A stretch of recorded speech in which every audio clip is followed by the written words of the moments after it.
quanto que você quer de fato ser aprovado num concurso versus o quanto que você está ciente que isto não sairá para você de graça. E eu aqui não estou dizendo, né, no que tange a um valor financeiro. Eu não estou falando aqui o tanto que você vai gastar para fazer inscrição do concurso, para comprar um preparatório e assim por diante. Eu estou dizendo preço no seu sentido mais figurado, o preço de uma aprovação, né? Aliás, o preço mais salgado da aprovação é a dedicação. É a ausência sua para com os seus filhos, é os momentos que você vai deixar de estar com eles, os momentos que você vai deixar de estar com a sua esposa, o seu marido, seu pai, sua mãe, seus amigos, o tanto que você vai ter que deixar de estar nas redes sociais, que é algo que você gosta, o tanto que você vai comprometer cada momento do seu dia, do momento que você decidir ser aprovado até o momento que de fato você será aprovado. Eu brinco e falo com os meus mentorandos aqui o seguinte, eu digo, olha, vocês estão proibidos de ir ao banheiro, principalmente para fazer o número 2, sem levar uma apostila, uma videoaula e assim por diante. Por quê? Porque se a gente de fato está querendo passar, nós precisamos investir cada momento, cada segundo que a gente tem intuindo realmente essa aprovação. Eu digo sempre o seguinte, preste atenção, se você de fato quer passar num concurso público, essa aprovação, ela precisa ser para você o plano A da sua vida. É óbvio que você tem que trabalhar para pagar os seus boletos, para cumprir com os teus compromissos, mas a aprovação precisa ser vista como o plano A. E até a sua vida rotineira, ela precisa ser, não, eu estou vivendo o meu plano B, porque o meu plano A, na verdade, é naquele cargo, naquele emprego público, porque aquilo realmente está em rota de colisão com a minha vida. E é só assim que, de fato, você vai conseguir ser aprovado. Mas sabe qual que é o grande problema de tudo, gente? O problema maior de tudo, vou falar até como psicanalista agora, é que nós somos traídos pelo nosso id. Sabe a segunda tópica de Sigmund Freud? O id, o ego e o superego. Freud, ele explicou as funções da psique, né? Usando como exemplo o id, ego e superego. O ego é a parcela consciente, é a que toma as decisões, só que o ego, ele é aconselhado a todo momento pelo id, que é aquele que busca prazer, né? Busca aquilo que você gosta, aquilo que gera prazer, e o superego, paradoxalmente, é aquele que faz você pensar nos seus compromissos e tal.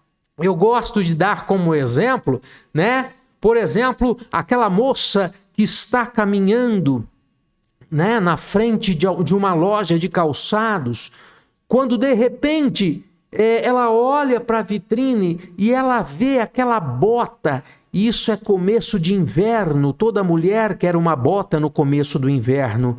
E aí ela olha aquela bota e quando ela olha para aquela bota, o id grita para o seu ego desesperadamente assim, eu preciso dessa bota. Você nasceu para calçar essa bota.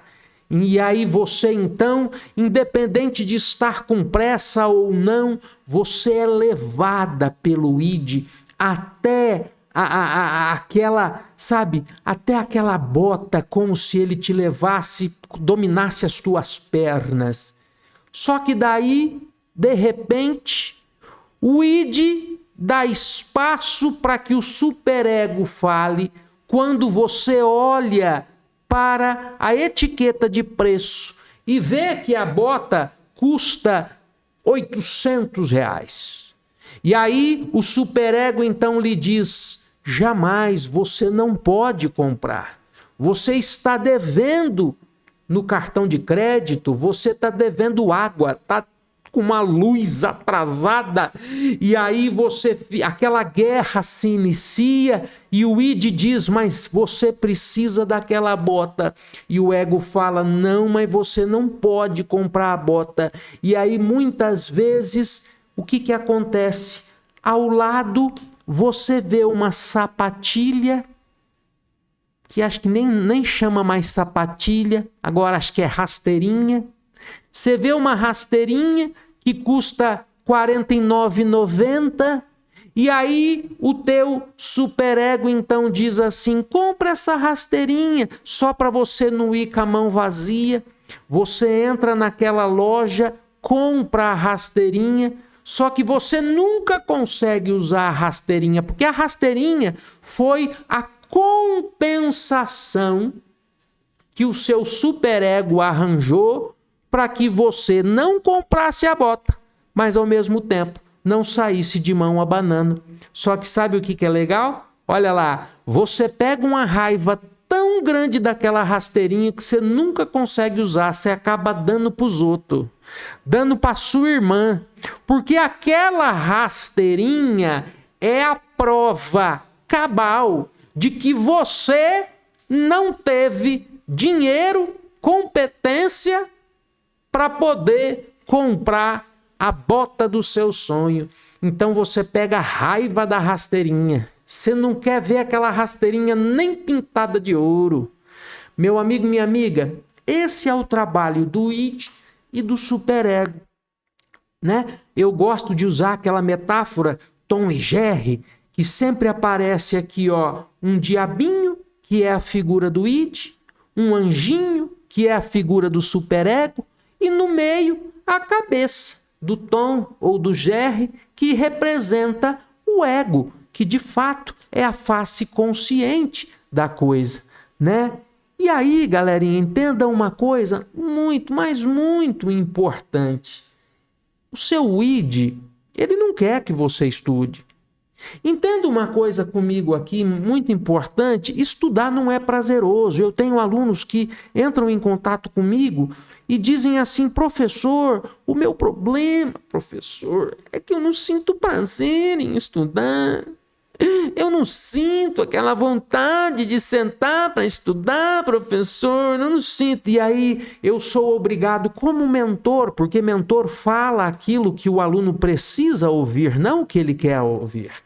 E aí eu digo para o meu mentorado o seguinte: jamais, nunca na face da terra, estudar para concurso teve a função de ser algo prazeroso.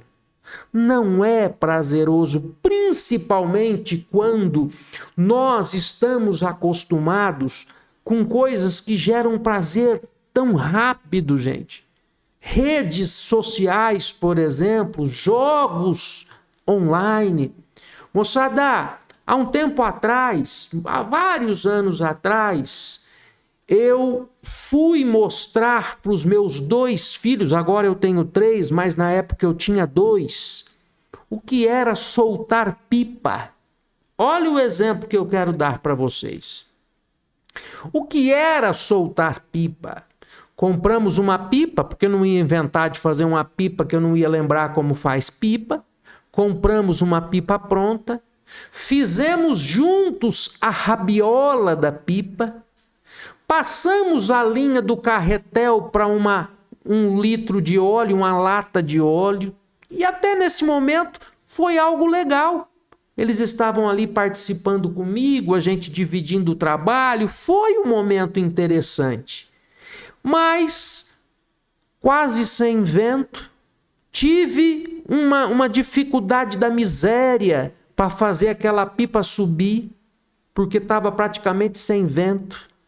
E quando eu consegui colocar a pipa no ar, né, meus 2 filhos, que eram acostumados e ainda são a jogar online, né? Jogar jogos, às vezes de guerra, às vezes de não sei o que, sei lá o que, corrida e assim por diante. Quando eu dei a linha, né, o carretel ali para eles, os dois olharam, puxaram a linha, a pipa se mexeu lá em cima, e aí eles olharam para mim e falaram: mas é só isso, pai? Não deu 2 minutos. Os dois entraram para dentro de casa e foram jogar lá no computador, no videogame deles e assim por diante. Hoje, o online, o eletrônico, o digital, ele nos dá um prazer que é imediato. Coisa que eu, na minha infância, eu tenho 46 anos, há 40 e poucos anos atrás, a gente não tinha. Nós achávamos a pipa algo fantástico, era legal. Era legal você poder desbicar a pipa e fazer a pipa se mexer. Aquilo era fantástico, derrubar a pipa do outro. Quando a pipa do outro caía, a gente saía correndo para catar a pipa do outro. Então tudo isso era fantástico. Brincar, galera, de polícia e ladrão. A gente pegava um cabo de vassoura, pregava lá alguma coisa, a gente montava como se fosse a nossa arma e a gente corria vários quarteirões, metade como polícia, metade como ladrão, e a coisa se desenvolvia. Agora não, gente. Agora, com um videogame, um controle na mão, a criança ela decide se ela quer ser o bom ou o mal. Ela compra a arma dela, escolhe a mira, escolhe. Os meus filhos, galera, eu não acho isso ruim. Até porque eu acho que isso não influencia tão negativamente. Eu sempre brinquei com arma, tive várias arminhas de ferro e não sei o que, e nunca fui influenciado. Mas eles escolhem a mira e não sei o que, num mapa realístico, né? O meu filho mais velho tem um óculos daquele trem que você entra ali no meio do ambiente. Esse tempo atrás eu coloquei, quase que eu caí. Um troço que parece que você está lá mesmo. E aí eu pergunto, você acha que eles vão se interessar por uma pipa? Agora, trazendo a conversa para o nosso lado, do lado do estudo e da aprovação, você acha que, de fato, você vai conseguir achar algo prazeroso no ato de estudar, meu amigo? É impossível. Prazeroso é o Facebook para quem gosta, é o Instagram para quem gosta, é o TikTok para quem gosta. Entenderam isso? Isso é prazeroso. Agora, entenda algo que é muito importante. O prazer do estudar para concurso, ele vem no dia da revelação do resultado que você vê o seu nome entre os aprovados. Esse é o momento que todo aquele acúmulo de emoção, ele se multiplica e se potencializa na enésima potência e você tem aquele prazer que é incomensurável. Passei, fui aprovado, eu não vou ter mais ninguém me perseguindo falando que eu vou ser demitido, não vou ter mais atraso de salário. Eu vou poder pensar e planejar o meu futuro, comprar meu apartamento, comprar o meu carro, dar estudo para os meus filhos e assim por diante. Tem algo mais prazeroso do que isso? Agora, não. O seu id, ele começa a lhe jogar algumas coisas que nem existem. Como que você vai estudar se o seu marido não te apoia? Como que você vai estudar se na tua casa é um barulho que parece uma rodoviária?